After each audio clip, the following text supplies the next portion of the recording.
My adventures in Wonderland began when I followed the white rabbit down the rabbit hole. All of a sudden, I fell. Down, down, down.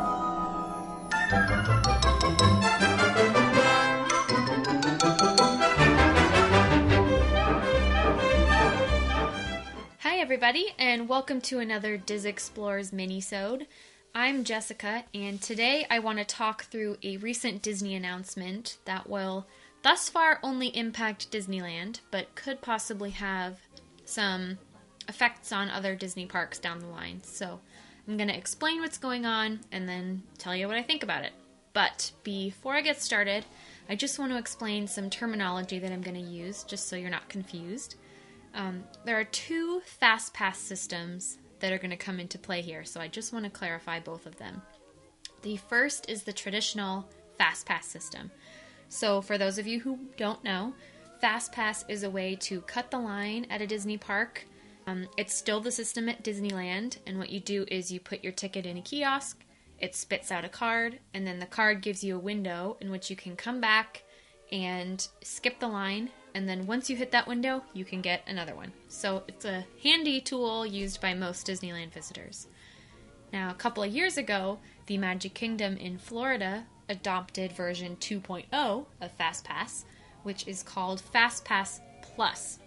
Now, this system is the same idea of skipping the line and having a window, but the difference is twofold. One, it's all done digitally, so you book on your phone, you scan from a magic band on your wrist and then go to skip the line. There's no paper ticket or anything. And then the second difference is that you book these ahead of time. So if you're in the park and you hit your window, that doesn't mean you can go grab another one or two or three and just keep building all day the way that you do in Disneyland. And there are also little tricks like tiers and different levels of fast passes. I'm not a Disney World regular, so I don't fully understand how those work, so I'm not even going to get into that. But those are the two systems that you need to know to understand the announcement that I'm going to talk about today. So last week, Disney announced that Disneyland in California is adopting a system called MaxPass, and that this was not another iteration of FastPass. So it's not like it's FastPass plus or anything. It's basically a modification of the existing FastPass system that exists now in Disneyland. So what that means is people that use MaxPass will go onto the official Disneyland app on their phone, and then they can book a FastPass without having to go to a kiosk and without a paper ticket. You can't book them ahead of time like in Disney World's FastPass Plus. There are no tiers or levels like with FastPass Plus. So it really is an add-on to FastPass. And the catch here is that to do it on your phone costs $10. It is not free like every other FastPass or FastPass Plus system. Okay? So I have three thoughts about this announcement that I'd like to talk through. The first thing is, I love the idea of FastPass going digital. As much as I like to have the little paper ticket in my pocket to or if I don't use it, I can keep it as a souvenir. I know it's 2017, and that's the way the world is going, and paper FastPasses are really going to be a thing of the past very soon. And frankly, I'm thrilled about the idea of getting off Space Mountain and then wanting a FastPass for Splash Mountain and not having to run across 4 different lands to go get it. That is very appealing. So that makes me really excited. But, and this is my second thought here, I'm not happy about the fact that it costs $10. Because in the FastPass Plus system, which is all digital in Disney World, it's free. There's no upcharge. And Disney World has free Wi-Fi and Disneyland doesn't. So guests that are using the MaxPass system will already have to be using their own data to get onto the app and then have to pay $10 to be able to book on a FastPass system. And the paper FastPasses are still going to exist, which is why this is an add-on. So the argument there is then don't pay the $10 and just do the paper ticket. But I'm not so sure it's going to be that simple if this takes off. Which brings me to my third point. I worry that this upcharge thing will become the norm.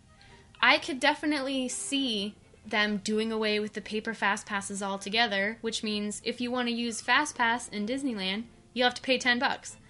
And you're already paying a small fortune to go to the park in the first place, so that really doesn't sit right with me. And I'm not trying to be dramatic or take it over the top, but is it really that far of a stretch to wonder, okay, a couple of years from now, will you have to pay $10 to use fast pass, $10 to meet a character, $10 to see certain shows? I'm just worried that this is the first wave of upcharges becoming the norm. And what I've always liked about Disneyland is the fact that there's something for everyone, so it's pretty welcoming no matter what your interests are and what you want to do. If you're a person that's all about the roller coasters and like the thrill stuff, there's plenty of stuff for you. If you just want to see shows and meet characters and don't care about any of that, there's plenty of stuff for you. If you have really little kids that just want to play on like playgrounds, basically, there's plenty of stuff for you. And it makes me really worried to think that the accessibility of all of that stuff and or the amount there is to do for you will depend on how much money you're willing to shell out in the park. Which kind of contradicts the whole tagline of being the happiest place on earth and being approachable and open to everybody once you're in the park. I know a lot of people disagree with me. I've been talking to people on social media about this, and a lot of them say, if you can already pay the amount it costs to go to a Disney park, why does $10 matter?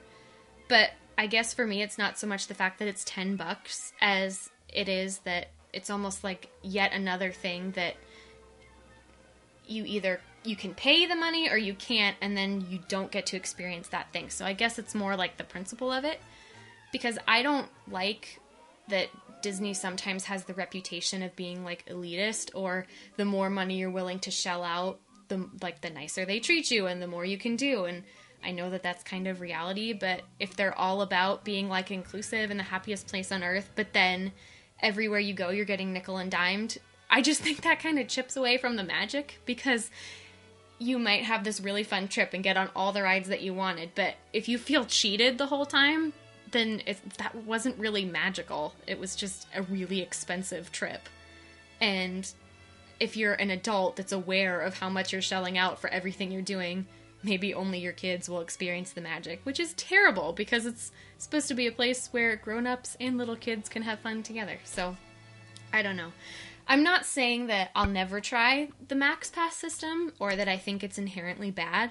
I'm just saying that the fact that it is an upcharge makes me really nervous, because this is a period of time that this year, last year, and next year for the Disneyland Resort that has a lot of change with this new system, with Star Wars Land opening up, with the new transpo system going in onto the east side, a new resort is going in on the west side, so this is definitely going to be a period of time that shapes the next couple of decades of the park, what it looks like, the vibe, the audience it attracts, and all that kind of thing. And I don't want it to be a place that stops being accessible to everybody. It's already really expensive, and there already are a lot of families that can't do it, but I don't think Disney needs to make it worse by then having all these little upcharges when you're actually at the park. So I guess right now I'm kind of in a mode of cautiously optimistic, because like I said, it is going digital, which I think is great, and I think it's something that we need. I was hoping it would go more the route of a modified FastPass Plus that maybe wouldn't have the book ahead stuff or something, but it's also possible that this will last a couple of months and people will hate it and it will go away and all this ranting was for nothing, so I don't know. I'm very curious to hear what other people think about this, and if you think it's a good idea, a bad idea, if I'm making too big a deal out of it, I don't know. Let me know what you think. You can talk to me and the rest of the troop on our Twitter page at The Diz Explorers, Facebook at The Diz Explorers, and of course you can always talk to us on DizExplorers.com. I think that's enough ranting from me for one day, so thank you so much for listening, and we'll talk to you next time.